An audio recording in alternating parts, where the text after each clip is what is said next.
So grab a glass of something good, get comfortable, and hang out with us as we dive into the 10th episode of our podcast. And this one's going to be all about our beautiful Thornicroft giraffes, and I'm really excited because they are my favourite safari animal. But first of all, let's have a little catch up, Anna. How are you doing? I'm doing pretty good. And yourself, Chesky? I am good. It's really dry weather in Germany, and do you know when your lips get really chapped and you start like picking on the skin and then it just like Yeah. gets caught? But anyways, I had that Oh, today. lovely. But also the weather's getting warmer, the sun's been shining. Mm-hmm. I taught my first lesson officially yesterday. That's so exciting. Which was really scary. Yeah, it was very exciting. I was very nervous, but I got through it. Yeah. And it was all about research questions, so not the most exciting topic. But then today I taught them a lesson about how AI is being used to spread disinformation and misinformation in current wars. So current it wars. got more interesting, but still heavy. I like how you went current wars. The moment you said misinformation, I was like, Zendaya's wedding photos. Did you see that, like, she went on to some talk show and she was like, all of my wedding photos online, anything that you see of the wedding is all AI. Because they haven't released any of their wedding photos. Yeah, that's so It's just funny. crazy. And she's obviously like, that's my personal stuff and I don't need to share it with the world. But it's kind of funny how, like, Exactly. it's actually very scary, thinking It of is. how much better AI is getting at replicating or creating images. And, oh, I don't even want to think about it. But Yeah. yeah. Anyways, what is going on in your Anyways. life? What? Give us some happy news. Oh, well, I've been sick. Don't know how happy that is. But fortunately, sick at home. So we wrapped up our theory side of things for the course. So my guiding schooling has kind of come to an end. Now, from here until December, we do field hours where we do spotting as a way of shadowing a senior guide, which is really, really cool. So I'll be spending hours, gonna be spending lots of time in the park, learning from some of the best guides in South Luangwa, which I'm extremely excited about. And Anna, how many hours do you have to do as a minimum for your experience, or is there no minimum and it's just go off and try get as much experience as We you haven't can? been basically just go off and get as much as you can. Yeah. Is basically the sum of it. Yeah. And then November, December, we'll be doing our exam. So yeah, just got back home. Okay. And then got sick. Been down for about 4 days, but I'm feeling much better. That's good. You do sound better, which is good. Oh. Are you ready to share some taxonomy around the Thornicroft giraffe for us? Yes, I am. Okay.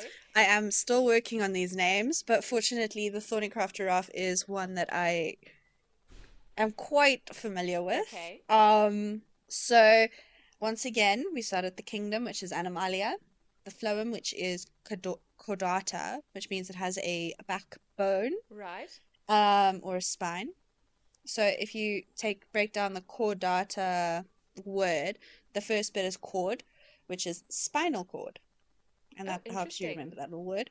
And then the class is Mammalia, so it is a mammal. And the order is the Artiodactyla, which is an even-hooved ungulate, which basically just means it's got even toes. And then it belongs to the family Giraffidae, and the genus is Giraffa. Now, what is interesting is our giraffe is a subspecies of the Maasai giraffe. Right. Okay? And in taxonomy, you can always tell if a species is a subspecies or if it's not. So, if it's not a subspecies, it only has 2 names. Whereas if it's a subspecies, it has 3. So I myself have 3 names. I'm Annalise M. Richards. So you are a And subspecies. that means that I am technically a subspecies. What does the M stand Yeah. for? Melanie. Cute. I didn't know that. Oh my God, why didn't I know your middle name? Yeah. I don't know, but I know that I had a discussion about your middle name with your father in the kitchen at your house. That's very random. Okay.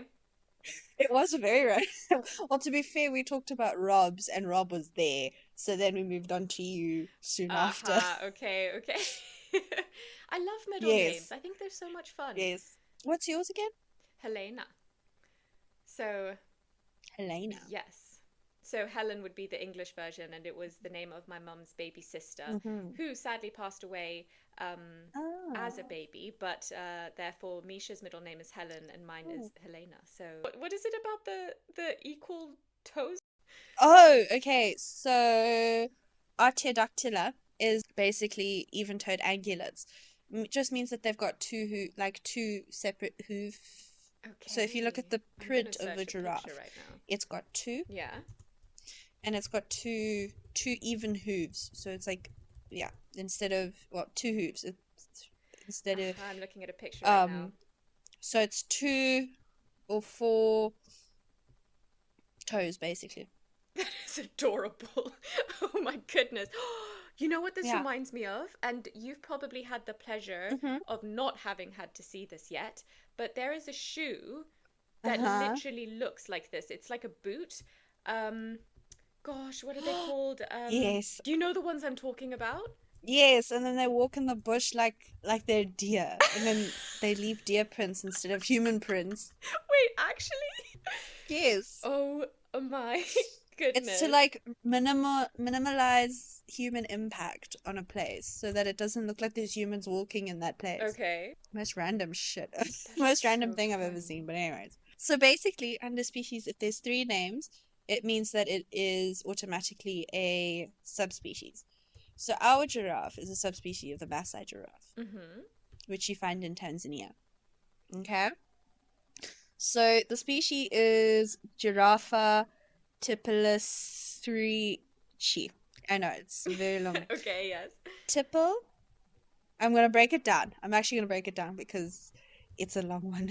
Okay. Tipple, skirchi. So giraffa, tipple, even I get caught now. Tipple screechy, tipple, tipple, we can cut that bit to when I said it nicely.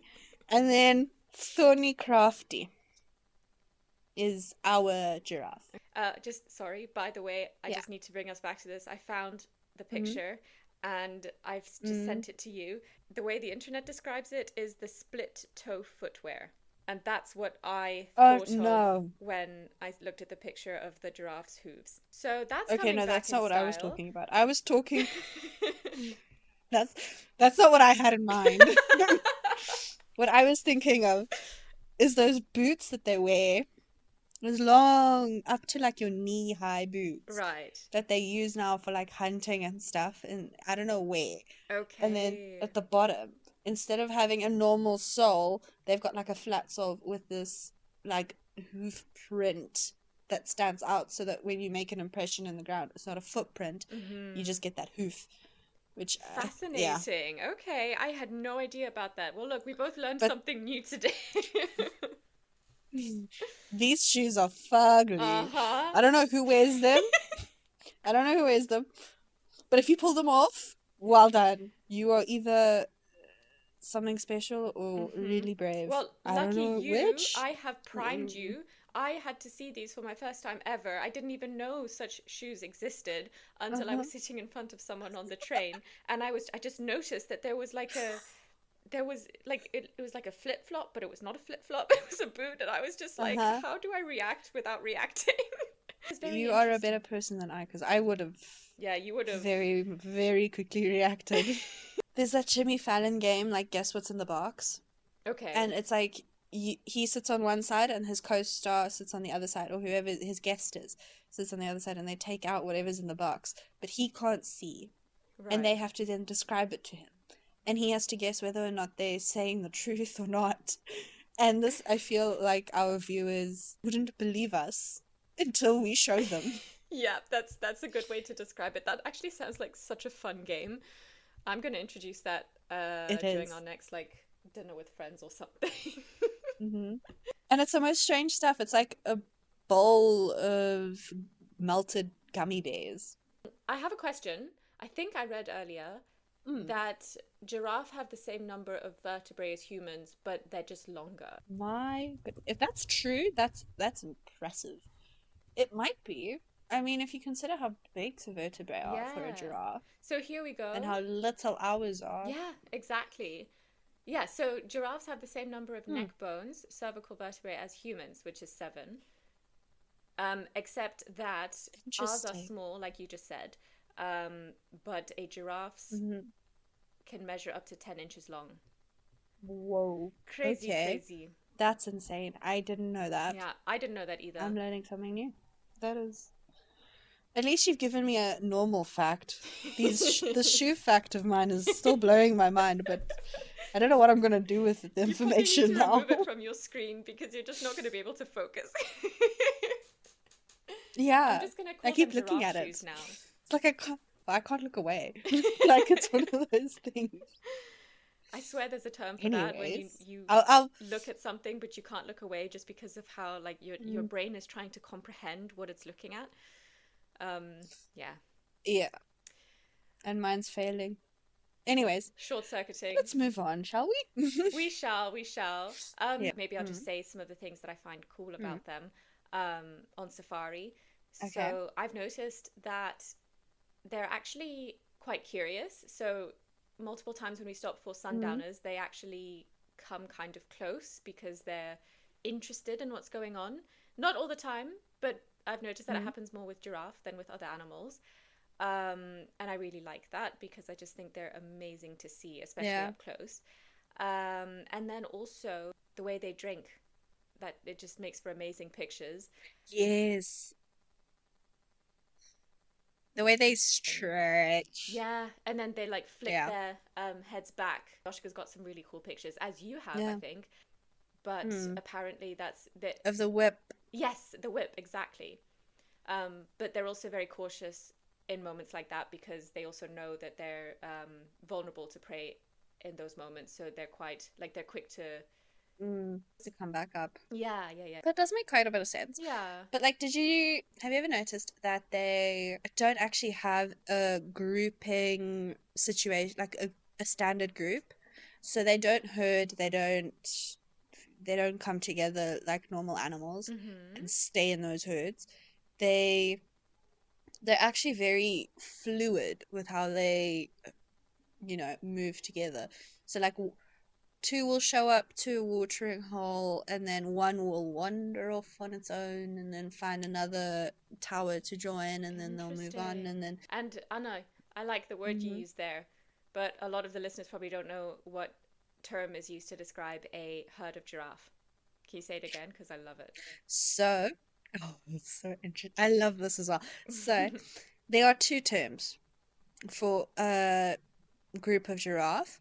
You have a tower, which is giraffes that are standing still together. Yeah. And then you have a journey, which is whenever the tower is moving, it becomes a journey. Just thinking about it takes me on a journey. So, There's a little joke between us little beginner guides and stuff that I heard when I was doing my Fagasa training. Yeah. And an oxpecker landed on a tower next to another oxpecker. And he asked, "How's the journey?" Because he wasn't on the giraffe when they were moving, so he had to find out how the journey was doing. I had to think about that one for a second, but that's also just me. Yeah. I love that. But I mean, also, it's a very, very, very dry joke, and that's why you and I are friends, because we both find that funny. I laughed too, and then I heard crickets from the rest of my class, and I was just like, guys, it's funny. I swear it's funny. I promise you. Yes, just laugh. It's okay. Oh my goodness. But back to, that is interesting that you say that. And also, like watching male giraffes fight, and like noticing how they try to use their heads to like unbalance the other giraffe that they're fighting with, and sometimes you can even hear like their horns, like smacking against each other, and also when when they smack into each other's Yeah. necks, which I think is also just crazy to hear because it's actually so loud. And their horns are just like little bones. Yeah. Yeah. It is literal bone because it's attached to the skull. Yeah. It's actual bone. It's not like normal horn material. Yeah. So They're actually like solidly a part of the skull. yeah. Very interesting. Yeah. But okay, then let me get into the myth. One that I heard from our head guide, Victor, at Painted Dogs Lagoon. That man is full of fascinating information. But he explained that in Zambia's eastern province, so where South Luangwa National Park is located specifically, many people traditionally avoid eating giraffe. And that's because there's a long-held belief that if you eat giraffe meat, you could actually develop markings like a giraffe's coat. And it's a story that's been passed down through generations, with the elders sharing it within their families for many years. And it's interesting because if you think about it, that's kind of helped to protect giraffes from being poached for meat, or for, being hunted for food. That's very cool. So that's an interesting one. And the other one is that the word for giraffe in Nyanja is Nyamalakiti. Said that the name actually comes from the sound that the giraffe make when they run or when they gallop, which is like lickety, lickety, lickety. And he said that that is so cool. Right? Yeah. And he said, when you hear that sound at night and you're sleeping, you know that's the Nyamalakiti moving through the landscape. Are you ready? I'm ready. All right, so I'm going to read through them, and then you can have me repeat whichever ones you need me to. Okay. Number 1, they only live in the Luangwa Valley. Their entire natural range is confined to this part of Zambia. Okay. They are excellent swimmers, often seen paddling across the Luangwa River for fun. Okay. The patches are irregular and jagged, much like other Maasai giraffes, and don't reliably distinguish them in the field. So the first one is definitely true, right? Mm-hmm. And Yes, I was laughing when you said the second one because I'm trying to think like, have I ever just seen them swimming around for fun? Yes, but have you ever been here when the river is tall enough for them to swim in? Probably not recently enough. So I was going to say that one is the false one, but then also when you said the third one, I feel like the third one is the false one because they have very distinct markings compared to the Maasai giraffe, for example. So am I correct in saying that number 1 and number 2 are true and the third one is false? Yeah, no. No. They are not excellent swimmers. Okay, yeah. Number 2 is true. Yeah. But number 3, what they say, what I'm saying is like because of like their patchwork, if you have to put them between the other Maasai giraffes, they become very difficult to distinguish. However, the Maasai species and our species away from each other against other giraffe, very easy to distinguish. Yes. That's what I was trying to say. I was like, sorry, really should have cleared that up before you guessed. Don't worry, it's okay. I was just racking my brain. I was like, hang on, like, have I just had a really stressful week and I've suddenly forgotten all the moments I saw giraffes swimming for fun? You'd have to have a really bad week for that, Jessie. I think so. And I miss giraffes now. I really want to see some giraffe again. But therefore, I found another story for us. They are so cute. If anyone, or no one really gets to say except for you, Anna, if you don't mind me sharing it. I love these little stories. So this is called Why Giraffes. So at least it's you reading and not me. Otherwise it would take us about an hour. So this one is called Why Giraffes Have Long Necks, and it's by Izuchuku Savior Otebelu. Giraffe wanted to know why the sun shone in the day and the moon at night. He wanted to know why the leaves on the trees were green and not any other color. He wanted to be able to see the roofs of man's houses and know what they were made of. Unfortunately, he had a short neck and could not see much above him. Is it true that the sky is blue? He asked Eagle on a beautiful Thursday morning. I'm late for a meeting. Please, don't bother me with your silly questions. But Giraffe would not give up. He wanted answers. Was the sky really blue like he had been told?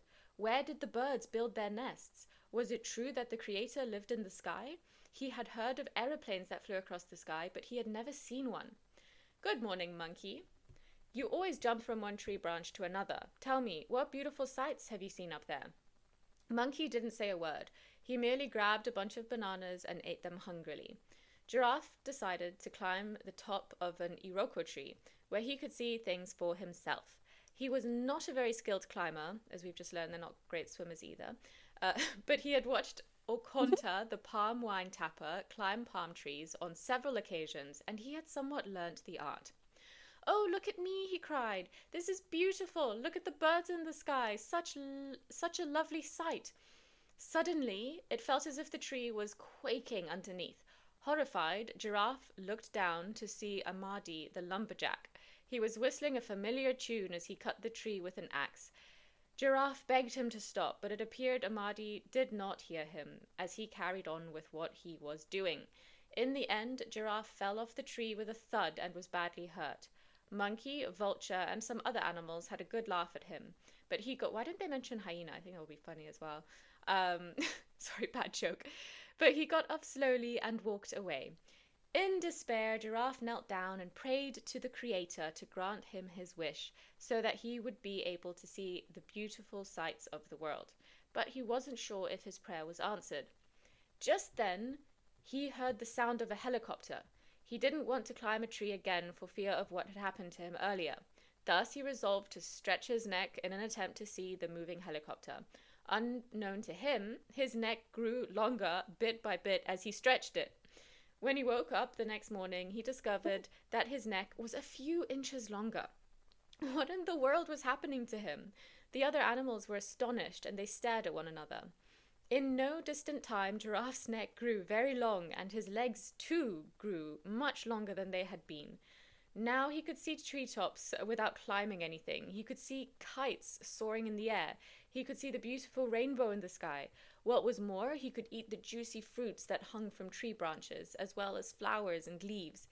He could not hide his excitement. He knew that the Creator had answered his prayer, and he was grateful. Some of the animals grew envious of him. Well, Giraffe chose to be unselfish. Several times he allowed tortoise, snail, cat, and some of the other animals to climb on his back so that they could see the beautiful things that he saw. And sometimes, too, he plucked some ripe, delicious-looking fruits and gave them to eat. He knew that his new appearance was a gift from the Creator, and he was going to use it for the common good. Cute story. I can't wait to read these to little children one day. I mean, you could try with your high school students, but I don't think it'll go down as appreciatively. It would be like, my teacher's lost it, man. What's she on? What? That reminds me of one of my mom's favorite stories. Oh, yes? It's got nothing to do with a giraffe, but it's got a crocodile in it. It's so funny. Okay, so similar vibe though. There was a koala in a tree, smoking it up. You know, the green, yes, shall we call it? Yes. And this lizard comes walking across and smells it. Goes up the tree and says, "Hey, Rude, can I have some of that?" Koala obviously goes, yeah, no, sure, yeah. Can I have some of that broccoli? Yeah, exactly. Quite literally. So, the lizard takes a few puffs, go, okay, cool. I'm feeling a little bit thirsty. I'm gonna go quickly get a drink at the river. So he walks down the tree, waltzes his way over to the river. We crocodile sees him. Crocodile's like, "What's going on, dude? You look like you had some good stuff, eh? Like some good stuff. You're busy giggling at your reflection or something. I don't know what's going on with you, but I also want." So he says, No, bro, you just go up the road there to that tree over there. And you check out, there's a koala in the tree. He's got you, my guy. He's got you. So the crocodile walks his way over to the tree, knocks the tree a little bit with his tail and says, hey, I want some of that. The koala looks down and he goes, "Flip it, dude. How much water did you drink?" As I'm imagining you told that story, I'm like, why is there a bloody koala in the valley? And my mind was thinking like, but actually this could be in Australia. Like, it sounds pretty Australian. Like, they have crocs there. Yes, and they have lizards. They have all sorts of weird things over there. It is perfect that it's a koala because I feel like that animal looks like it smokes a lot of broccoli, you know? It really does, eh? Yeah, no, his favorite color is definitely green, eh? And next week, we're going to be talking about baobabs. Finally. I mean, it's our Right? symbol of our podcast. Should have been one of our first Yeah. episodes. Anyways, It we're really getting should have around been. to it. We've gotten around to it, guys. We're getting around to it. All right. Well, thanks everybody for joining us. And Cody, keep it coming with the comments. We really appreciate them. And I have a good chuckle every time I read them. We read all of them. Yes. So do I.